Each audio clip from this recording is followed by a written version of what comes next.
This is the Mahabharata podcast, episode 15, Kamsa Goes Down.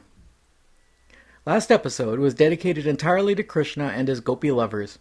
Since we are getting the story as it was told to King Parikshit, we also got Parikshit's reaction to the gopis' infidelity, mostly shock and horror. Parikshit expressed the question we were all thinking when we heard the story. If Krishna came to earth to restore Dharma, then how could he justify having an orgy in the woods with the wives of all his fellow cowherders? Vyasa's son, Sri Suka, assures us that this is perfectly okay. After all, Krishna is God, so who are we to judge his actions? Krishna incarnated on earth just for fun, and brought no karma from past lives with him, nor could any of his actions in this lifetime accrue any new karma. King Parikshit was content with this explanation, and Suka went further to warn us not to try this at home. Ordinary mortals are all subject to the rules of Dharma, and will certainly suffer for our sins, so we should never even think of doing the things Krishna did. We get the further reassurance that no real damage was done, since Krishna used his yogic powers to deceive all the cuckolded husbands and dishonored fathers and brothers, making them think that their wives, sisters, and daughters had never left home. Having established his manhood in such a spectacular way, it was time for Krishna to get involved in politics and settle some scores. There was one more demon attack, this time in the form of a bull named Arishta. Krishna was able to quickly dispatch the bull by a blow to the head, and, following his attack, he moved the tribe of Gopas from Vrindavan back to Vraja. Just as sage Vyasa intervenes from time to time in the Mahabharata to affect the course of the story, the Bhagavata Purana also has a meddling holy man by the name of Narada, Brahma's wandering son. We met Narada before, when he visited Krishna's uncle Kamsa and warned him that Devaki would give birth to an avatar of Vishnu. This time, Devarishi Narada again paid a visit to Kamsa and informed him that Devaki's eighth child was not the girl he had killed in the prison cell. He told Kamsa that her true child was a boy named Krishna, who was living among the cowherds in Vraja. Armed with this information, Kamsa once again ordered Vasudeva and Devaki to be shackled and imprisoned. Then he began plotting an elaborate means of killing Krishna and his brother, and eliminating the entire tribe of cowherds. The Gopananda was still a feudal subject of Mathura, and so Kamsa arranged a sacrifice to Shiva along with the tournament, and invited Nanda to bring tribute and attend the great ceremony. Kamsa called on his wrestlers and instructed them to kill Vasudeva's sons when they arrived at the ceremony. As added insurance, he also called on his master of elephants, or Mahout, to post the largest, craziest elephant at the entrance of the stadium and to set the elephant to attack Krishna and the Gopas. The Mahout protested, however, and asked Kamsa how he could order the deaths of his own nephews. In reply, Kamsa revealed a secret about his birth. It turned out that once, while King Ugrasena was away, a Gandharva named Dramila was invisibly floating around the queen's garden, and he decided to make love to the queen. The Gandharva was able to read the queen's mind, and he knew that she was devoted to her husband, and so Dramila disguised himself as King Ugrasena and approached her. Queen Pavanreka had been eagerly awaiting her husband's return, and she did not suspect a thing. Thus Dramila made love to her, and only after they were done copulating did he assume his original form. Queen Pavanreka was outraged at this violation and cursed the Gandharva. Dramila assured her that there was nothing illegal about mortal women consorting with Gandharvas, and that her son would be handsome, intelligent, and powerful. Pavanreka was not consoled, and she cursed him, saying, "You have broken the bounds of Dharma. You are a sinner, an adharmi, and your son will be cruel and criminal. You will have no virtue in him, and he will never have the blessings of the Brahmins or the Rishis." Annoyed, Dramila compounded the curse, saying, "My son will be the mortal enemy of your clan," and then the Gandharva vanished. That child was, of course, Kamsa.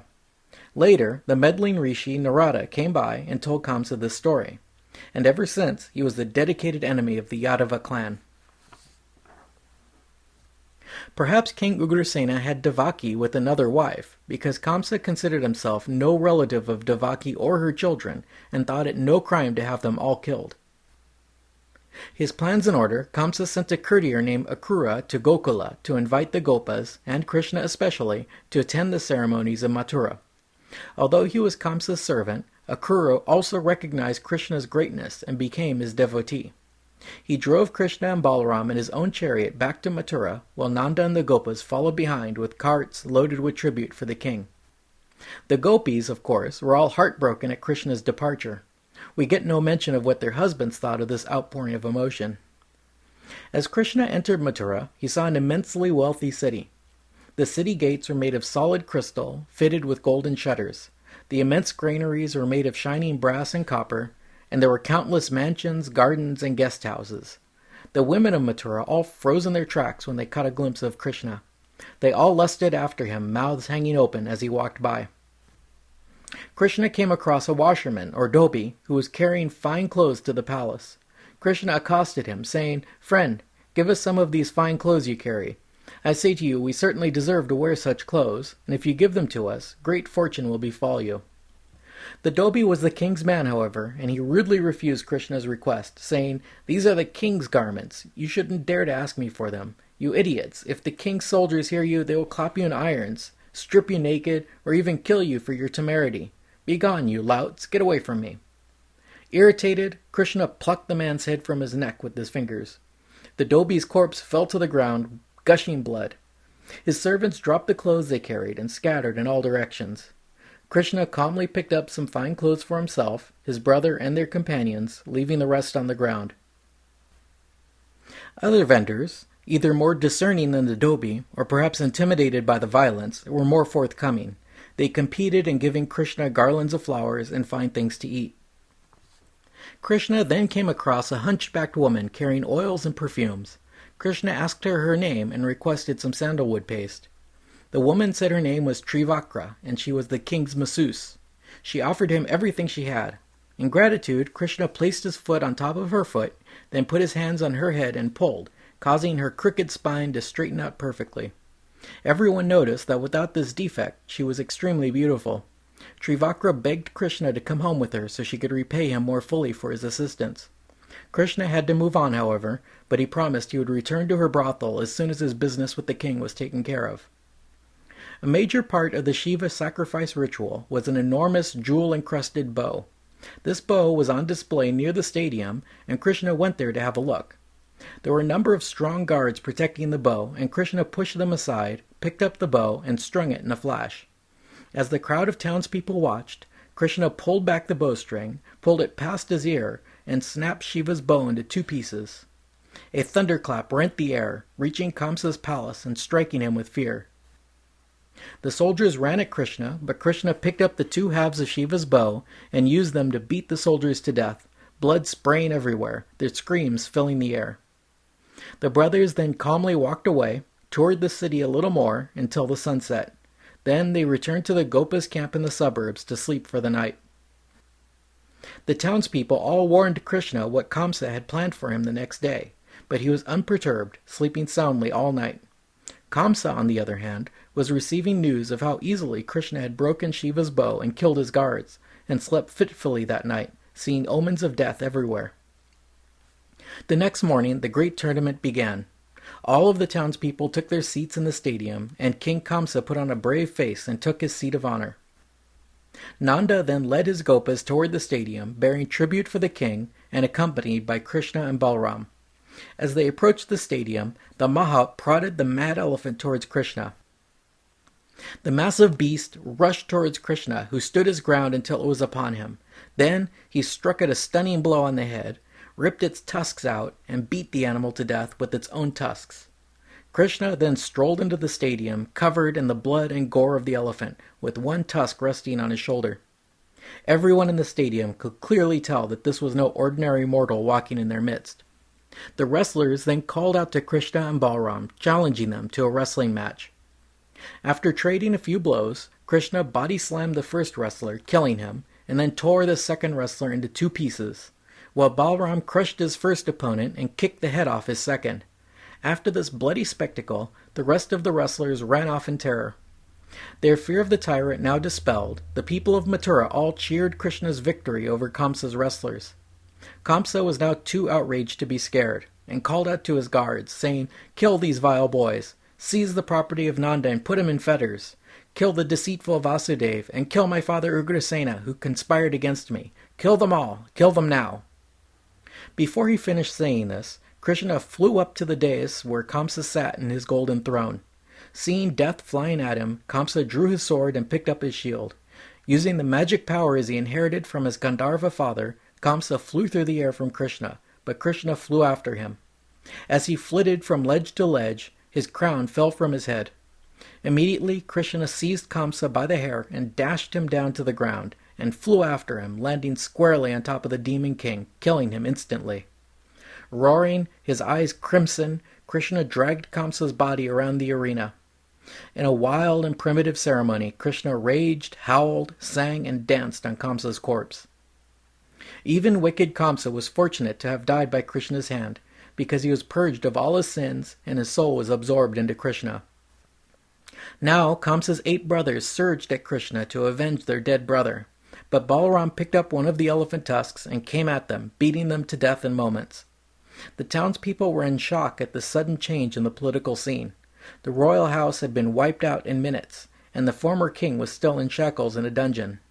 Krishna took charge and ordered the freedom of both King Ugrasena and his parents Vasudeva and Devaki. Meanwhile, Kamsa's 2 wives fled Mathura and returned to their father, Kamsa's old ally, King Jarasandh. When Vasudeva and Devaki were released, they could not believe that these 2 godlike creatures were their own sons. Krishna employed his Maya Shakti to draw a veil of ignorance over them so they would accept him and Balaram as their sons and take their devotions. Krishna begged their forgiveness for having taken so long to come to their rescue, and their hearts melted. They tearfully embraced their lost children. Once Devaki released him from her embrace, Krishna proclaimed his grandfather Ugrasena king of the Yadavas. As news spread of their liberation, the numerous exiled Yadavas returned to the capital to support their king. The city and kingdom entered a golden age, with the restored king Ugrasena and Krishna and Balaram as its protectors.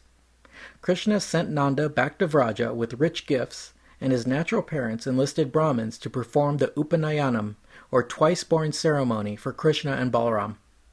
The 2 boys had been raised as Shudras, but were in fact Kshatriyas, and as such needed to be endowed with the sacred thread. Finally, to get them caught up with a proper Kshatriya upbringing, the boys were sent to live with the guru, who taught them the Vedas, politics, astrology, and warfare.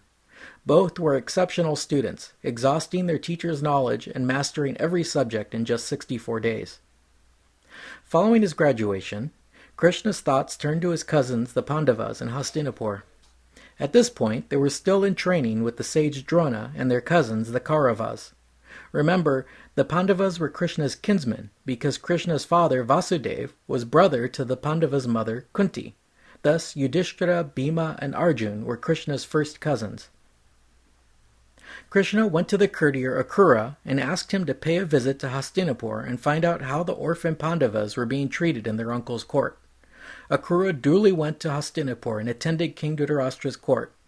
He was quickly able to ascertain that the young orphans were precocious and virtuous, but that their uncle doted on his own sons to an unnatural degree. Akrura also met with Kunti, who, realizing that her own nephew was Vishnu's avatar, begged for his protection for her helpless sons. Shortly before returning to Mathura, Akrura even gave King Dhritarashtra a speech, entreating him to treat his nephews fairly. The king listened to him, praised his wisdom, but as usual, none of the words sank in. Around the same time, Kamsa's 2 wives returned to their father Jarasandh, king of Magadha. When he heard of the death of his son-in-law, Jarasandh was furious. He immediately called up an enormous army and prepared to march on Mathura to get revenge on the rebels. The precise size of this army is described as 23 aksahinis, about 1 million elephants, 1 million chariots, 1.5 million cavalry, and 2.5 million infantry. When news of this great army on the march reached Mathura, the people all flew into a panic. Krishna, of course, was unfazed. He knew his purpose on earth was to rid the world of demonic forces, and these vast armies were full of such reincarnated asuras. As Krishna looked out at the approaching armies, contemplating their destruction, 2 brilliant chariots flashed down from the sky. Both Krishna and Balaram remembered them from past lives, during which they used these same heavenly chariots to rid the earth of evil. The brothers found their white armor in the chariots and prepared for battle. Krishna raised his conch, the Panchanjanya, and blew a blast on it like it was the end of an age. A wave of shock swept through the enemy, and they trembled. Jarasandh looked at the 2 brothers, side by side, with the puny army behind them, and cried out in fury, "Krishna, scoundrel, villain, murderer of my daughter's husband! But you are just a boy, and alone, and I cannot fight you. Run, little boy, while you can." In typical pre-battle repartee, Krishna responded, "Real Kshatriyas do not brag, but show their valor and manliness by their deeds. Your words sound like the pitiful moans of a dying man." Jarasandh ordered his vast forces to surround Krishna's tiny army and showered them with arrows. Krishna picked up Vishnu's bow, the awesome Saringa, and plucked its string. The earth shook, and Jarasandh's demon army hesitated. Strapping on an inexhaustible quiver, Krishna returned fire with an endless flurry of arrows, slaughtering the army. Meanwhile, Balaram waded into the enemy, wielding the Halayuddha, an absurd-looking plowshare weapon which spewed fire and shot swords in all directions. Within minutes, they had wiped out the entire army. Balaram, filled with bloodlust, then captured the lone survivor, King Jarasandh himself, and was about to kill him when Krishna stepped in.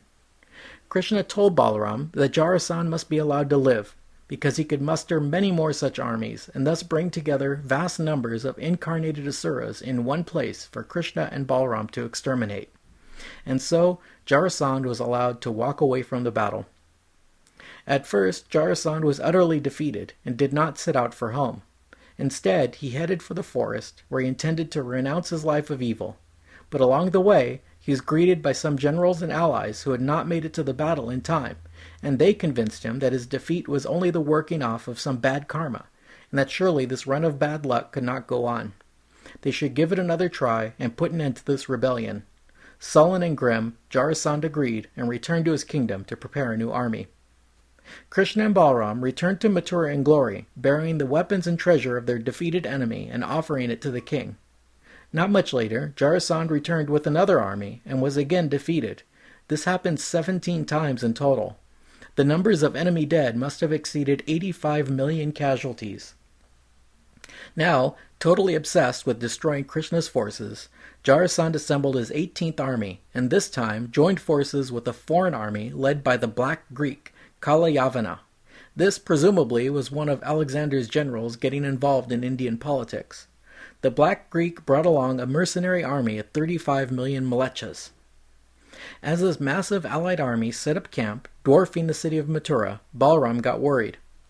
Krishna pointed out that the enemy could overrun the city's defenses with sheer numbers. Balaram said, "We would need an impregnable fortress and an invincible ally to defeat this force." Krishna's eyes lit up, and he said, "We shall have both." First, Krishna summoned the divine architect of Devaloka, Vishvakarman, and together they created a luxurious fortress city in the ocean near the coast of modern Gujarat.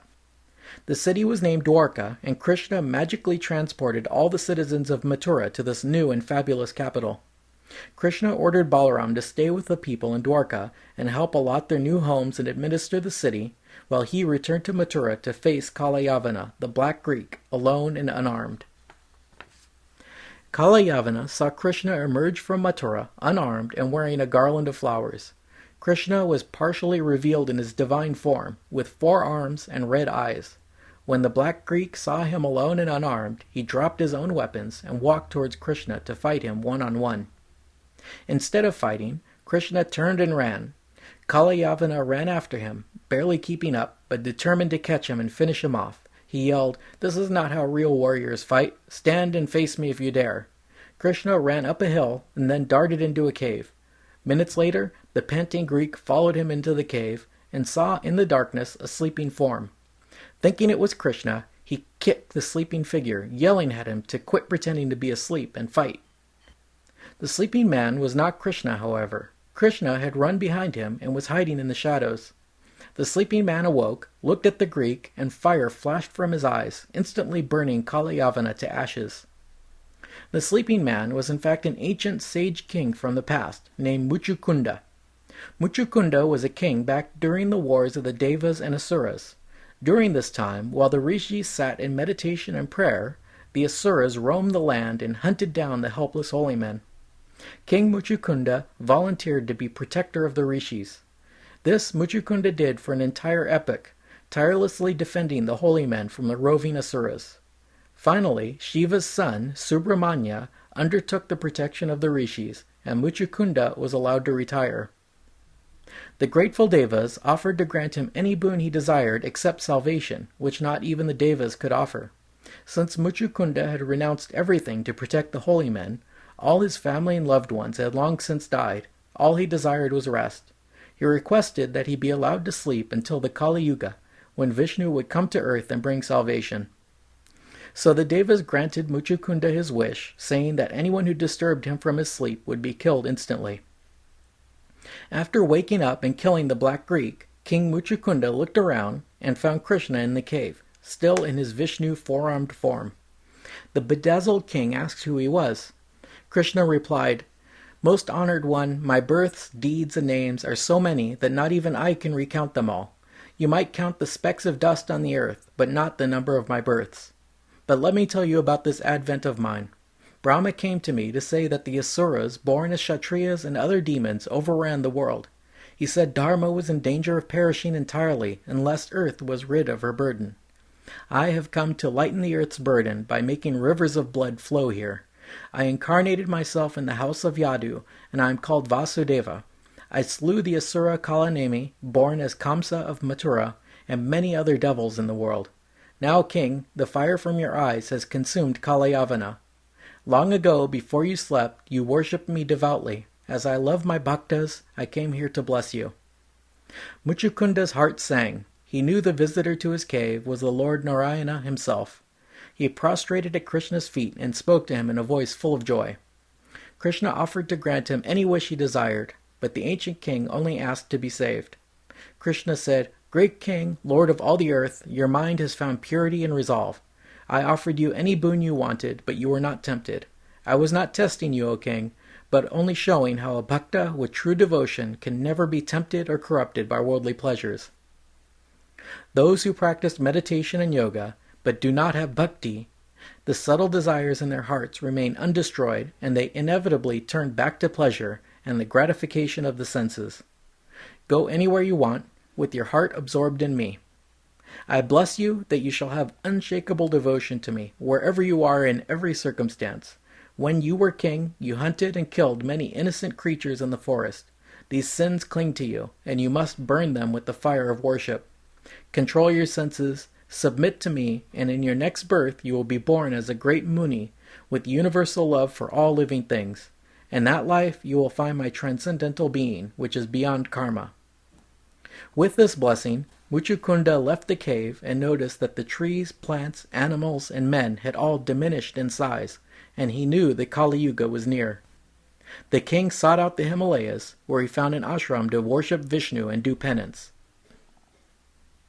I find it interesting that all the bad guys who did not believe in Krishna and attempted to kill him were, in their deaths, rewarded with immediate salvation, while Krishna's devotees, even the super virtuous like Muchukunda, were stuck with doing penance for the rest of their lives, and even with being reborn before finally being allowed salvation. I would think Muchukunda would have been better off trying to kill Krishna than worship him, but I suppose it doesn't really work that way. Meanwhile, Krishna also left the cave and single-handedly took on the 35 million-man army of Kalayavana and killed them all, and then returned to Dwarka with the treasure and weapons of that vast army. Not long after, Jarasandh also arrived with his 18th army. This time, Krishna and Balaram both went to face Jarasandh's army. Instead of fighting, they ran from him. King Jarasandh pursued the two brothers with his army until they ran up a hill and were totally surrounded. Jarasandh ordered the army to set fire to the woods and burn the two brothers out. The fire consumed the entire hill, but the brothers simply leapt into the air and were able to fly away. Jarasandh, however, thought he had finally triumphed over Krishna and returned to Magadha with his army. From what we can tell in the Bhagavata Purana, this ruse of letting Jarasandh think Krishna and Balaram were dead lasted only long enough for Jarasandh to return home with his army in triumph. Immediately after that, the story turns to account for the brothers' adventures in the international marriage market. Next episode, we'll see how Krishna acquired his number one wife, Rukmini, and then picked up another 16,000 wives. We'll also get into a few more adventures with Balaram, and after that, I think we'll be ready to get back to the Pandavas, who must be getting restless in their father-in-law's palace in Panchala. Thanks for listening.